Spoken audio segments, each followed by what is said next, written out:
the elimination, or sorry, in the seeding, really surprised a lot of people. He's making good power in that Mitsubishi, and I expect turn one is going to be Joseph Burke first, Conley lagging a little bit. Now, between Burke and Conley, we've got the Mitsubishi, we've got the Subaru here. These are the same kind of power between these cars. They're not the mega uber super power that we have, you know, from the Fausts and the Higgins. You're right, but Conley's running about 350 horsepower, if you can believe that, versus about 500 for Joseph Burke. And just to prove the point, the transmission in Conley's Subaru, stock, 6-speed, just like you guys have out in your Subaru WRXs out there if you're watching. Wow, that's going to take a lot. Those drive shafts are going to be screaming, enough, enough, when they leave the line. And what we've got here on our tarmac start is an enormous amount of grip as we now prepare for the red light to go out. Here we go! We're on! Oh, even Stevens, the Mitsubishi, though, has got the drop down towards the first corner. He's got the inside line, he's got a tighter line, but the Subaru with Conley is going to have a faster line through there. This is going to be not a runaway. And there you see the horsepower difference. They both get off the line pretty evenly. Of course, they've all got all-wheel drive traction, but as soon as the speeds start ramping up, you see the horsepower of the Mitsubishi pull away from the Subaru. But you've got the hare and you've got the hound, haven't you? It's easier to follow than it is to lead. What's the grip out there? We've had free practice, we've had seeding.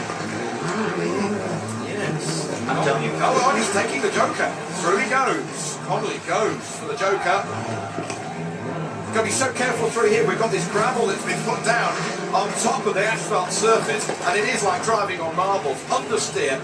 It's almost like driving on ice. It really is, and as these guys go through there and start to spread those marbles around, of course the track becomes a little bit less predictable, and it's just another variable that they have to contend with. But we saw Nate take the jump early. That's probably a smart move. Now he himself can run on clear track as well. Hope that Joseph Burke makes a mistake, and that's really going to be his only chance because he's really underpowered here.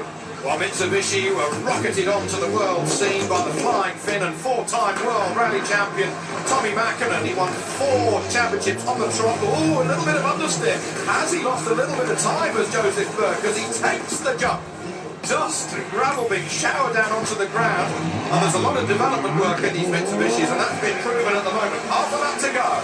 And here we go. You see the move there from Conley. He did close the gap a bit. It's gotten closer, so it was a good move. It proved to be the right move, but he got his work out for with about 3 corners left here. I think it's a little too much. Whoa, he just hit the wall.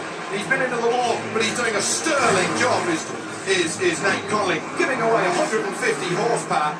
That is nothing.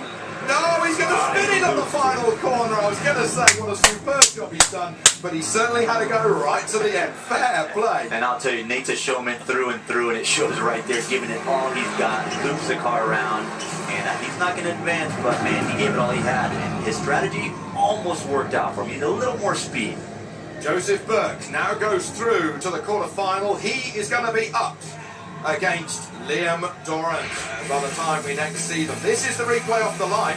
Subaru got the drop, but then just got outpowered. Yeah, as I told you, they're pretty equal on the launch, and Nate probably got a little bit on Joseph there, but yeah, then the horsepower kicks in, he pulls away. Here we see the aerial shot, and there's Conley, and he loops it, just almost loops it at the end. He saved that one, of course he did later. And here comes Conley. He understeers, just like you said, Toby, right up against the wall. Didn't quite rotate the car enough. Seems like he got away with it, but of course, he spun at the end. That could have been why he spun it. Okay, now we are going to look forward to some more rounds here at the Rally Car Racing in downtown LA at X Games 17. Stay with us.